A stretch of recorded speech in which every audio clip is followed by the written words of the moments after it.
एक दिन उसकी और मेरी बात हो रही थी। अचानक हमारी किसी बात पर लड़ाई हो गई।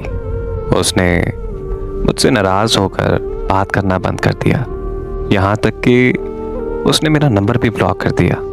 ऐसा पहले भी कई बार हो चुका था, लेकिन कुछ दिनों बाद हमारी सुलह हो जाती थी।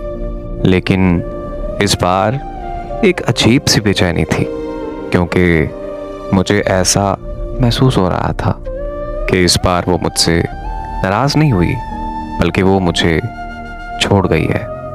मैंने उससे राब्ता करने की हर मुमकिन कोशिश की, लेकिन उसका नंबर बंद जा रहा था।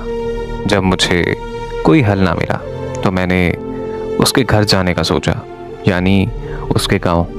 फिर मैं कई घंटों के सफ़र के बाद उसके गांव पहली बार पहुंचा और उसके बारे में पता करने की कोशिश की तो मुझे पता चला कि 2 दिन पहले उसकी शादी हो चुकी है। ये सुनते ही मेरे पैरों तले ज़मीन निकल गई। मेरे हाथ पांव सुन हो गए थे। मेरा दिमाग भी बिल्कुल सुन हो गया था।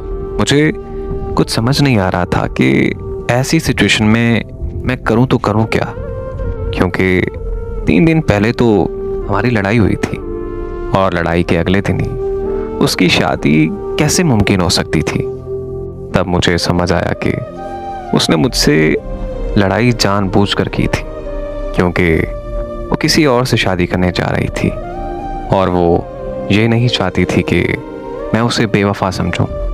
इसलिए उसने मुझसे लड़ाई करके नंबर बंद कर दिया था, ताकि मुझे यही लगे कि वो मुझे मेरी ज़ाती गलती की वजह से